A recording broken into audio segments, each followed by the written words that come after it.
My name is Claire. I'm 33 now, but this happened when I was 25. After a tough breakup and a series of bad decisions, I felt completely lost. I needed space to reset, to breathe. That's when my aunt called me out of the blue and offered me something unexpected. A chance to stay at their old farmhouse in Missouri. They hadn't lived there in years. It was isolated, quiet, the perfect escape. The house sat at the end of a gravel road, nestled deep in the countryside, surrounded by trees, tall grass, and silence. There was no Wi-Fi, no neighbors in sight, no cell signal, just wind through the trees and the occasional chirp of insects. At first, the quiet felt like a blessing, the kind of silence that wraps around you like a blanket. But that peace didn't last. It started on my third night there. I was sitting on the back porch with a glass of wine, enjoying the sunset, when I heard a sound, a loud, sharp creak, like metal hinges. I stood up and turned on the floodlight, scanning the backyard. That's when I noticed something strange in the far corner near the woods. It was wide open. Now, I didn't even know the place had a root cellar. The door was heavy, old, and rusted, sitting flush against the ground. I walked over cautiously with a flashlight. Inside, it smelled like damp earth and something else, something sour, rotting. I figured maybe an animal had gotten in, raccoon maybe. I shut the cellar door and latched it tight, even placed a concrete brick on top of it, just to be safe. I didn't think much of it after that, until the next morning, the cellar door opened again. And this time there were muddy footprints leading up the stone steps. They weren't fresh, just smeared enough to make out the outline of a bare foot, human. I checked around the house. Doors locked, no broken windows, no sign of entry. I told myself it had to be an animal again. Maybe the wind, maybe someone from town messing around. But deep down, I didn't believe that. Still, I latched the cellar again, this time tighter. And I added not just the brick, but also a chain and padlock from the shed. That night, I couldn't sleep. Every sound felt too loud. Every creak of the house made my heart race. Around 2:30 a.m., I heard a new sound, slow, heavy, deliberate. It was coming from the back door, not frantic, not random, just one knock, then a pause, then another. I didn't look, I didn't move. I lay frozen in bed, blankets pulled up to my chin like a child. Eventually, the knocking stopped. When the sun finally rose, I checked the back door. Nothing. No footprints, no sign of forced entry.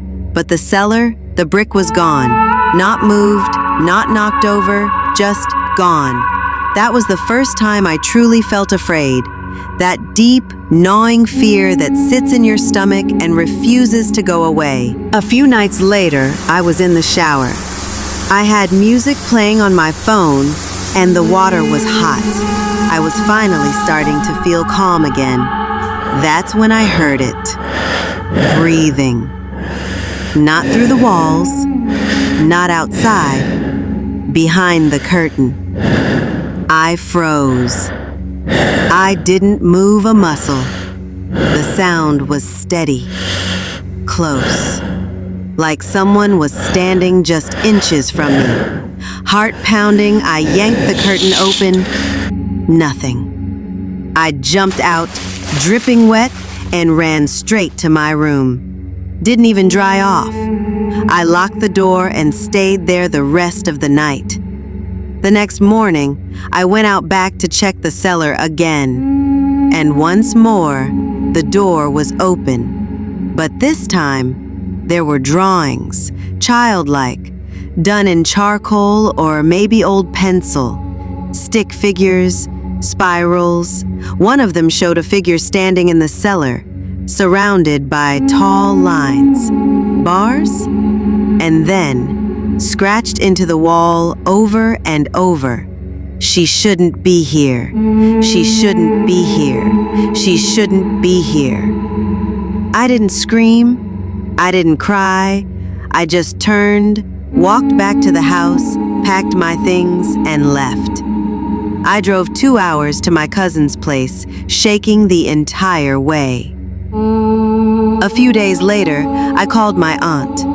I didn't want to scare her, but I had to ask. I told her about the cellar, about the drawings, about the footprints. There was a pause on the line. Then she sighed. "Claire," she said, "there's something we never told anyone, but maybe we should have." Back in the 90s, a local boy, 10 years old, went missing. They searched everywhere. Dogs, helicopters, the whole community helped. After 8 days, they found him in that same root cellar. He had fallen in, or been placed there, and the door had somehow latched shut. No one heard his screams. No one came. He scratched the walls until his fingers bled. He starved to death in the dark. They said he left marks on the wall, and one message: "Help me. I shouldn't be here." The house had been empty for years after that. My aunt and uncle moved in later, knowing the story, but convinced it was just a horrible accident. They never had issues while living there, but they also never opened the cellar. I never went back to that house, not even to grab the rest of my stuff. My aunt sold it later that year to a couple from out of state.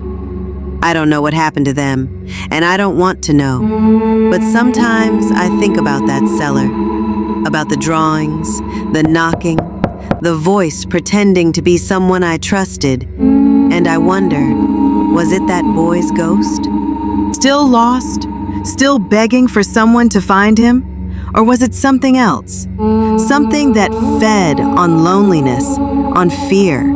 Something that used that poor boy to lure others in? I may never know. But I do know one thing. The cellar door never stayed locked. And maybe it never wanted to.